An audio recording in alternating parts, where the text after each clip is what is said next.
Global skill development mission में आपका स्वागत है।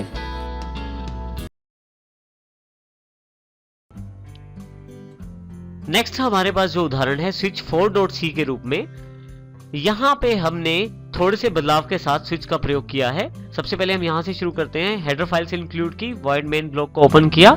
यहाँ हमने 4 वेरिएबल लिए हैं, चारों इंटीजर डेटा टाइप के हैं, A, B, C और चॉइस, जिसमें हमने सबसे पहले एक मैसेज प्रिंट करवाया है, welcome to our small calculator. उसके पश्चात प्रिंटफ मैसेज है, एंटर 2 नंबर्स।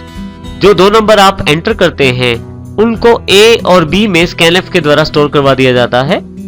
और उसके पश्चात यूजर की चॉइस लेने के लिए ऑप्शंस दे दिए गए हैं, 1 for addition, 2 for subtraction, 3 for multiplication, 4 for division और लास्ट में एंटर योर चॉइस। यूजर जो चॉइस यहाँ पे देता है इन चारों में से, उस चॉइस को स्कैनफ के द्वारा चॉइस वेरिएबल में स्टोर कर दिया जाता है। अब हम स्विच सेक्शन पे आते हैं।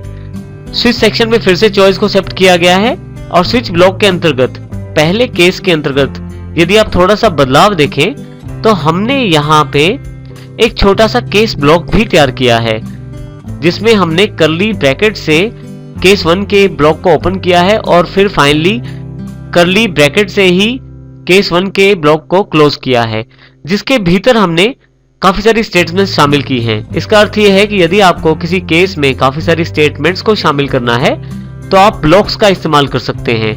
पिछले वाले सभी एग्जांपल्स में हम केसेस में केवल एक ही स्टेटमेंट का प्रयोग कर रहे थे जो प्रिंटिंग के लिए प्रयोग हो रही थी, परंतु यहाँ पे केस 1 के अंतर्गत काफी सारी स्टेटमेंट्स है। 3 स्टेटमेंट यहाँ शामिल की गई हैं, जिसमें सबसे पहली स्टेटमेंट है A और B को जोड़कर, जो वैल्यू हमने यहाँ A और B के रूप में दी थी उन दोनों को जोड़कर C में ट्रांसफर किया गया है और टोटल प्रिंट करवाया गया है प्रिंट F के द्वारा, और फाइनली फिर ब्रेक कर दिया गया है पहला केस।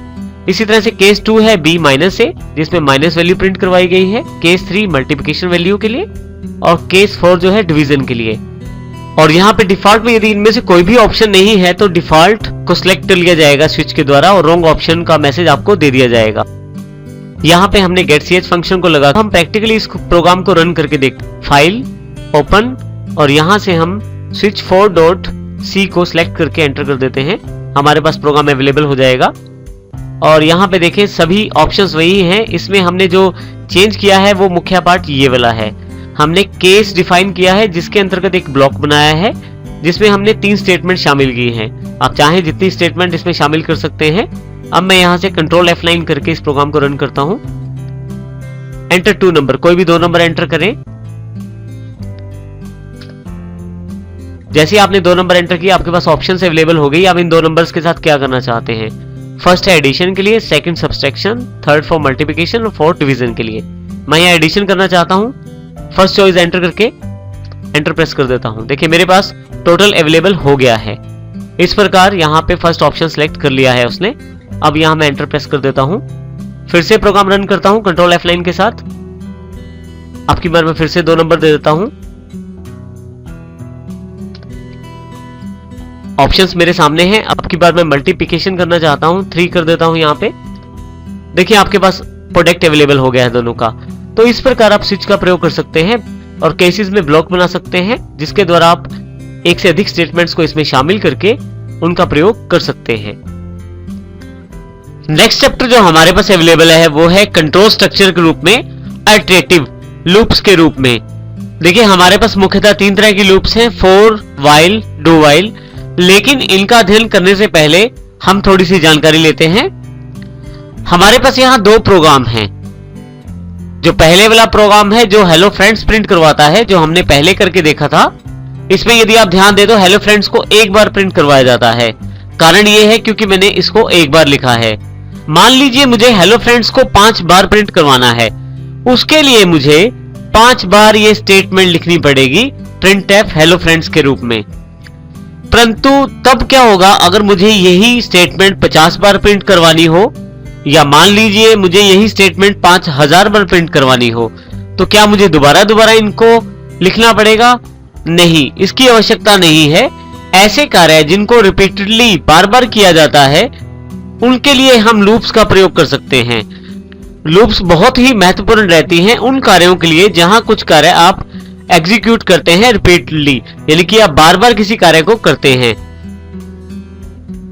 हम इस प्रकार किसी इंस्ट्रक्शन को किसी स्पेसिफिक नंबर ऑफ टाइम्स तक रिपीट कर सकते हैं।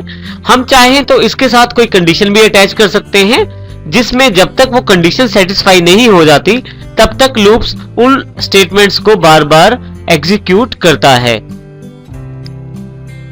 इस बात को हम अभी एग्जाम्पल के द्वारा समझते हैं, लेकिन हमारे पास यहां देखिए लूप्स मुख्यतः सी में 3 प्रकार की उपलब्ध रहती हैं: for loop, while loop, do while loop. इन तीनों लूप्स का प्रयोग करके आप किसी पर्टिकुलर स्टेटमेंट को particular number of times execute कर सकते हैं, और यदि आप चाहें तो किसी कंडीशन के पूरा होने तक भी आप उसे एग्जीक्यूट कर सकते हैं। आप कोई भी लूप प्रयोग करें, चाहे वो फॉर लूप हो, व्हाइल लूप हो या डू व्हाइल लूप हो, 3 मुख्य पार्ट इन सभी लूप्स में कॉमन रहते हैं। सबसे पहला है इनिशियलाइजेशन, दूसरा है कंडीशन और तीसरा है आइट्रेशन। सबसे पहले हम इनिशियलाइजेशन की बात करते हैं। इसको हम स्टार्ट ऑफ लूप भी कह सकते हैं। मान लीजिए आपको 50 लाइनें प्रिंट करनी है, तो उसमें आपको कहीं ना कहीं से तो शुरुआत करनी पड़ेगी। तो हम एक सबसे पहले नंबर से शुरुआत करेंगे। हम 1 से शुरू करते हुए 50 तक जाएंगे। इसके लिए हम एक वेरिएबल बना लेते हैं काउंटर, और ये इंटीजर डेटा टाइप का है। इसमें हम 1 स्टोर कर देते हैं, जो ये जानकारी देता है कि हमारा जो कार्य होगा वो इस नंबर से शुरू होगा। अब यहाँ पे काउंटर हमारे पास एक वेरिएबल है जिसमें हमने 1 असाइन कर दिया है। अब इस काउंटर को हमने 50 तक लेके जाना है, परंतु इस वक्त ये काउंटर 1 है। इसका अर्थ ये हुआ कि ये स्टार्ट ऑफ लूप है। यहां से नंबर 1 से हमारी लूप शुरू होने वाली है, क्योंकि हमें 50 लाइनें प्रिंट करवानी है। तो शुरुआती पॉइंट, हमारा स्टार्टिंग पॉइंट जो है वो 1 है। दूसरा हमारे पास जो सबसे इंपॉर्टेंट पॉइंट है कंडीशन, जिसको हम एंड ऑफ लूप भी कह सकते हैं। एक लूप तब तक चलती है जब तक हम किसी पर्टिकुलर कंडीशन को सेटिस्फाई नहीं करते। उदाहरण के लिए हमारे पास यहाँ पे जो हमारा टास्क है उसके अंतर्गत हमें 50 लाइनें प्रिंट करवानी है। तो शुरुआत हमारी 1 से हुई थी, लेकिन हमें ये लाइनें तब तक प्रिंट करवानी है जब तक हम 50 तक नहीं पहुंच जाते। इस कारण जब तक हम 50 तक नहीं पहुंचते तब तक ये कार्य होता रहेगा। इस चीज को हम कंडीशन कहते हैं। यहाँ पे यदि आप ध्यान से देखें तो counter less than equal to 50, जब तक काउंटर छोटा है या 50 के बराबर नहीं हो जाता तब तक हमारी जो कार्य है, हमारी जो टास्क है, हमारी स्टेटमेंट्स एग्जीक्यूट होती रहेंगी। इसका अर्थ ये हुआ कि शुरुआत हमारा इनिशियलाइजेशन 1 था, और हमारा जो एंड ऑफ लूप है वो जब तक हम 50 तक नहीं पहुंचते तब तक हमारा कंडीशन पॉइंट अवेलेबल रहेगा। थर्ड जो सेक्शन है आइट्रेशन। आइट्रेशन 2 प्रकार से उपलब्ध रहती है, इंक्रीमेंट और डिक्रीमेंट। मान लीजिए हमें 1 से 50 की ओर बढ़ना है, तो इसको हम इंक्रीमेंट आइट्रेशन कह सकते हैं, जिसमें हमें 1 में कुछ जोड़कर 50 तक पहुंचना है। इसके लिए हम काउंटर प्लस प्लस और काउंटर माइनस माइनस का प्रयोग कर सकते हैं। क्योंकि हम इंक्रीमेंट की बात करें तो काउंटर प्लस प्लस का प्रयोग करेंगे। काउंटर प्लस प्लस का अर्थ है कि आप जब 1 से लेकर 50 की तरफ बढ़े तो हर बार काउंटर में 1 जोड़कर आगे बढ़े। कुछ इस प्रकार से इसका अर्थ ये बनता है counter equal to counter plus 1। इसी तरह से मान लीजिए हमारे पास कंडीशन उल्टी होती, हमें 50 से 1 की तरफ जाना होता, तो उस स्थिति में हम डिक्रीमेंट आइट्रेशन का प्रयोग करते, जिसमें काउंटर माइनस माइनस का प्रयोग करते, जिसका अर्थ होता counter equal to counter minus 1।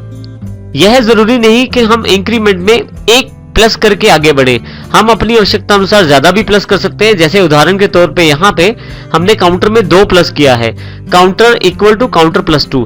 हर बार काउंटर अपने आप में 2 प्लस करेगा, ऐड करेगा और उसे फिर से काउंटर में असाइन कर देगा।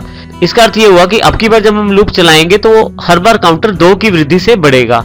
इस प्रकार ये तीनों पार्ट बहुत ही इंपॉर्टेंट रहते हैं। सबसे पहला पार्ट इनिशियलाइजेशन है, स्टार्टिंग ऑफ द लूप। दूसरा पार्ट कंडीशन है, एंड ऑफ द लूप। और आइट्रेशन का अर्थ है विस्तार।